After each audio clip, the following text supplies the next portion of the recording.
Hello everybody and welcome back, where today I wasn't actually planning on making a video, but yesterday an article came out by Bloomberg.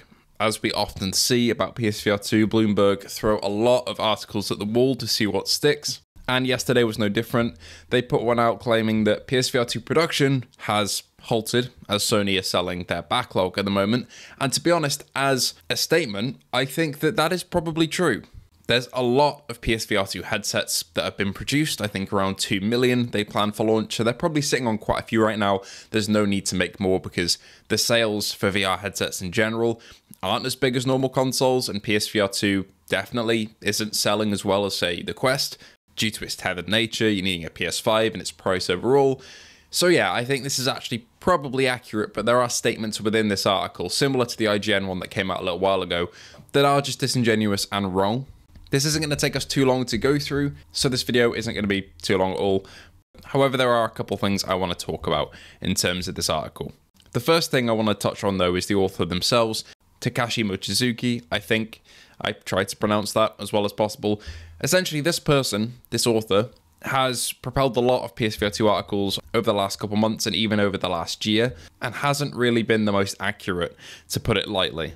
We now know that the starting number of headsets sold was around 600,000 in that ballpark for the first month or so, first 6 weeks or so. Bloomberg, back when the headset launched, said it was half that. They also said that Sony was dialing back PSVR2 production when the headset was about to be launched. That was simply not true as well. And they've even gone against their own word here by saying that 2 million was still made for launch when they said that was going to be cut in half at the launch of the headset. So that's all by this same author. Their sources are probably decent, to be honest, but the actual author making claims just kind of pushed the boat out in the wrong direction in terms of the conversation about VR, because my issue with articles like this isn't really the content, it's just the message, because it's pushing the wrong learnings from this situation onto both the general public and back towards Sony, especially going off the first couple lines of this article saying how it suffered from a lack of compelling content, which obviously that is up for debate person to person. In my opinion, I don't really see that argument at all. You could say recently, maybe in the last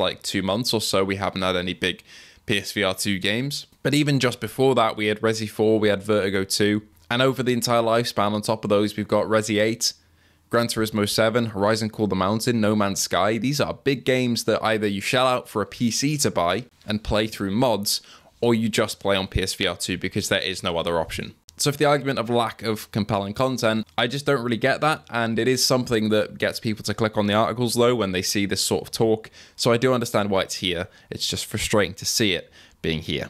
Once again, we've got another article talking about London studios being closed as well, showing that Sony aren't really confident in virtual reality. I don't know how many times I need to repeat this to however many people. London Studio were not working on anything to do with VR or PSVR2. They were working on a flat screen live service game. That's what's been cancelled. It's really unfortunate that everyone's been laid off there, but everyone there wasn't working on anything for PSVR2 as far as we know and as far as these people know. So to link it in with the PSVR2 dying narrative, it's just a bit disingenuous because there's no link there. There is a link to Guerrilla Games though and Firesprite because there's been layoffs over those studios, and they are PSVR studios. Firesprite made Call the Mountain, they've had layoffs, and apparently their work culture really wasn't that great during the development. The layoffs themselves maybe showed Sony wanted to cut corners and get rid of some PSVR2 developers because they didn't see that much of a return from it maybe.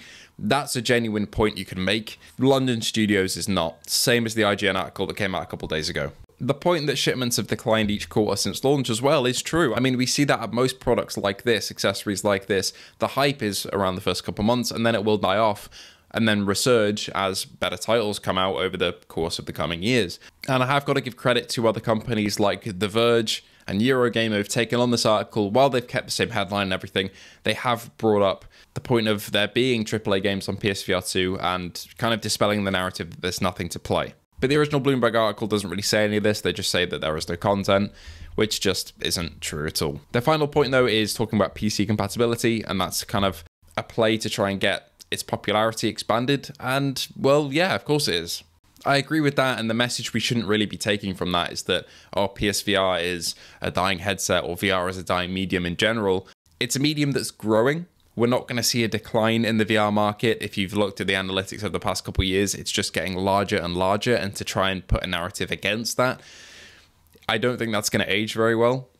And a headset that's confined to one console is definitely going to need as many avenues as possible to make money, hence why they're opening up to PSVR support in the future. So I don't think that statement is inherently wrong that they are pushing for PSVR support to increase sales, but that's not a bad thing either.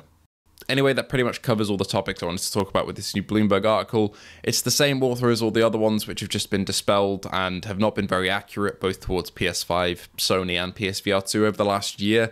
The unreliable nature of this is not news to anybody who's been following this particular author and Bloomberg for PSVR2 news over the last year. So I just will push a bit of a warning out there to people who take these at surface face value. They're not necessarily true, and we have disproved some of these in the past. There are good points here, as there always are, and points that are worth considering, but not all of it at face value.